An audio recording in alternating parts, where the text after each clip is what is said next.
Right now, there is information officially on record that cannot be spoken freely on most platforms. And today, you are going to hear exactly why this story suddenly changed direction, why timelines no longer match, and why quiet edits began appearing overnight. Because what was once dismissed is now documented. And once you see this sequence unfold, you will not unsee it.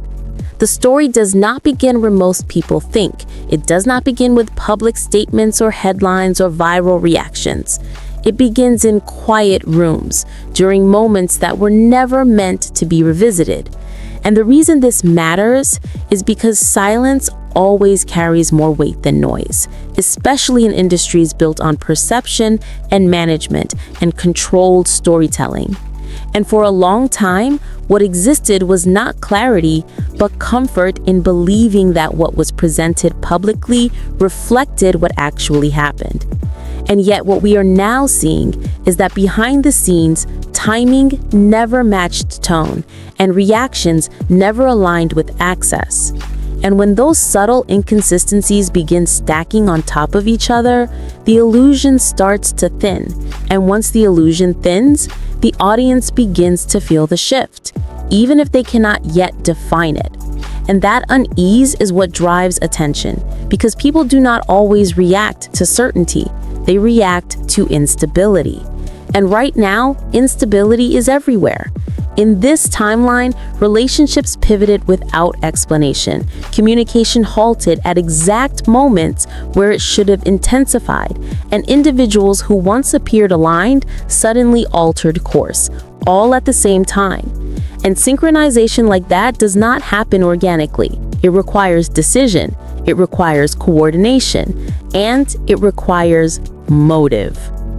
And that is the point where this transforms from a personal disagreement into something that looks structured. And once a story becomes structured, it no longer belongs to any single person.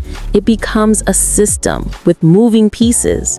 And those pieces now include independent creators, legal observers, industry insiders, and audiences who refuse to disengage even when discouraged. And that is what fundamentally changes the balance of power, when observation becomes persistent rather than episodic. Because episodic attention fades, but persistent attention reshapes outcomes. And what began as a narrowly scoped incident has now expanded into a multi-layer examination of sequence, access, and influence. And the reason it cannot be ignored is because pattern recognition does not require speculation. It only requires repetition. And repetition is now fully on record across more than one channel, more than one voice, and more than one version of events. And when multiple versions exist, the truth usually lives in the overlap of those versions, not in the loudest narrative, but in the most consistent details. And those details are now forming a shape that is difficult to dismiss as coincidence, even by those who once refused to look at it at all. And this is why the timing of current developments feels so significant, because it is not emerging from chaos, it is emerging from convergence. And convergence only happens when separate threads begin pointing in the same direction without needing to be guided there. And when independent documentation suddenly aligns with private testimony, and when off-camera remarks begin matching recorded statements, the shift is no longer theoretical, it becomes measurable. And once something becomes measurable, it becomes harder to manipulate through optics alone. And optics have dominated this story for far too long, because polished messaging can delay scrutiny, but it cannot survive sustained documentation. And we are now in the phase where documentation outpaces narrative control. And that always marks the beginning of a turning point, because controlled narratives rely on limited access to raw data. But when timelines become public and third-party confirmations begin filling the gaps, the buffer collapses. And once the buffer collapses, every remaining move becomes visible. And visibility is the one thing that removes strategic advantage from any situation. because once moves can be anticipated, they lose their leverage. And right now, we are watching leverage erode, not through confrontation, but through accumulation. And accumulation is slow until it is sudden, because people do not feel the weight of a story until enough pieces click at once. And when they do, the reaction is rarely subtle, because the human brain resists cognitive dissonance until it can no longer justify it. And when justification fails, reassessment becomes inevitable. Begins and reassessment is the most dangerous phase for any image built on certainty, because reassessment invites questions, and questions compel evidence, and evidence does not respond to authority, it only responds to verification. And that is exactly where this story is now positioned, between authority and verification. And that is never a comfortable place for any institution to stand, because one side depends on reputation, and the other depends on proof. And those two forces rarely move in parallel once a conflict emerges between them. And right now, the conflict is no longer rumored. It is documented. And the reason this matters for everyone watching, regardless of where they stand, is because outcomes built on documentation reshape precedent. And precedent shapes future behavior, not just for those directly involved, but for an entire observer class that adjusts expectations based on what is seen to succeed or fail publicly. And when visibility becomes constant, behavior changes accordingly. And that ripple effect travels farther than any single headline ever could, because it rewires how power calculates risk. And when risk calculation changes, strategies change. And when strategies change, outcomes become unstable. And instability is where real narrative shifts happen, not in confrontation, but in quiet recalibration before the next public phase begins. And that recalibration appears to be happening right now, beneath the surface, while attention remains locked on visible conflict. And that dissonance between surface drama and structural movement is the real story unfolding beneath everything else. By the time the public realized something was off, the internal shifts had already happened. And that's the part most people never see, because visible reactions are always delayed compared to private decisions. And once those private decisions ripple outward, they create changes in tone, access, and response that feel sudden, even though they were carefully staged. And this is where many people misread the situation, because they assume everything happens in response to pressure, when in reality, most major narrative shifts happen before pressure ever arrives. And that is the ghost layer of the story, the layer where optics are rehearsed, consequences are modeled, and exits are mapped long before the audience senses the shift. And when you look back with that understanding, the early moves suddenly appear far more deliberate than they seemed at the time. Because distancing does not occur randomly, unfollowing does not occur accidentally, and silence does not sustain itself without reinforcement. And when multiple people change direction in a narrow window, that is rarely coincidence. That is choreography. And choreography implies a conductor, even if the conductor is never visible, and the audience is rarely meant to see the conductor, only the performance. And yet every performance leaves technical residue, timing inconsistencies, shifts in pacing, abrupt pauses, words chosen too carefully or not carefully enough. And these micro-signals accumulate into macro inference. And inference is what builds public skepticism once blind trust erodes. And right now, skepticism is growing, not because of any single claim, but because too many adjustments keep appearing after the fact.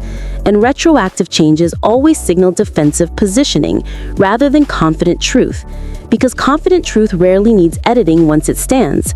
And when edits quietly appear without acknowledgement, that absence of acknowledgement becomes its own form of admission, not of guilt, but of instability. And people intuitively detect instability even when they cannot articulate it.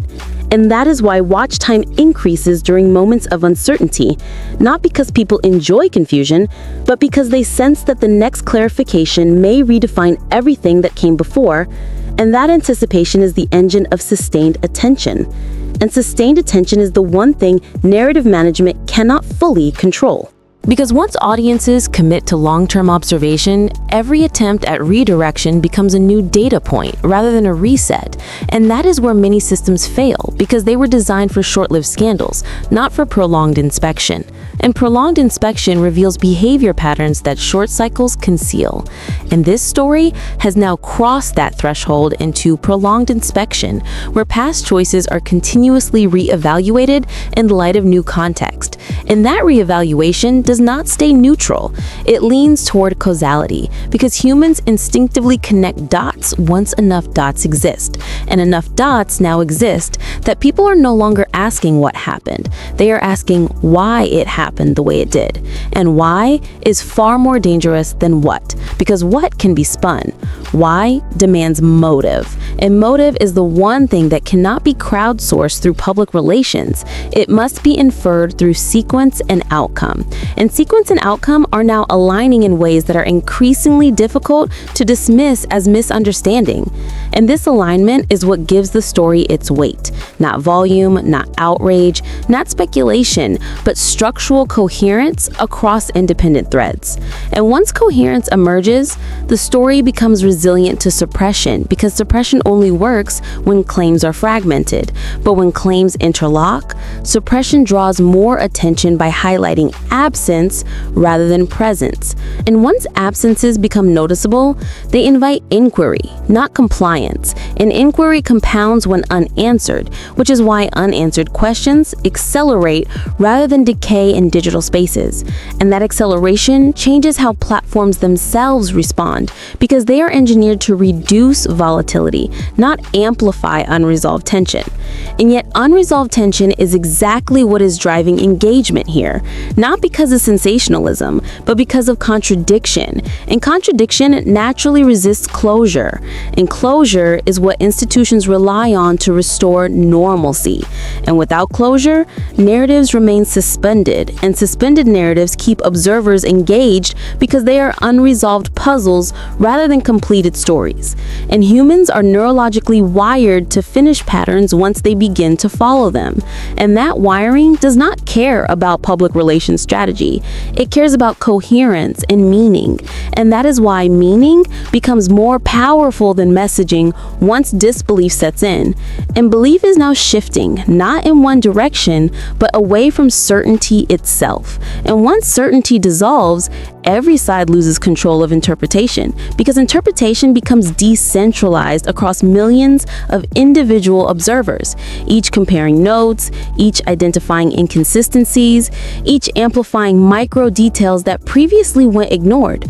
And those micro details become macro triggers once aggregated. And aggregation is what the internet does best. Aggregation of reactions, aggregation of timelines, aggregation of archive statements. And aggregated memory is far more difficult to overwrite than individual recollection, because archives do not forget.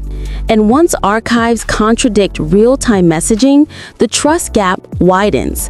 And that widening gap is where reputational risk compounds, not through new accusations, but through old statements resurfacing under new interpretation. And reinterpretation is the most dangerous force in any evolving story, because it reframes intent retroactively. And suddenly, actions that once seemed neutral acquire implication.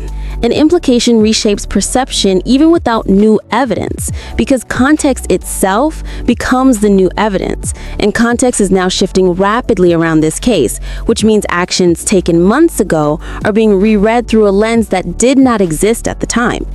And that is why the emotional tone has changed, not because new facts have formally dropped, but because the framework through which old facts are viewed has transformed. And once the framework changes, the entire interpretation changes with it. What happens next will not be shaped by rumors or reactions, but by what can no longer stay hidden. And as timelines continue to tighten and silence becomes louder, every move from here forward will be measured, remembered, and reinterpreted. Because once the audience learns to watch closely, the story never truly disappears again.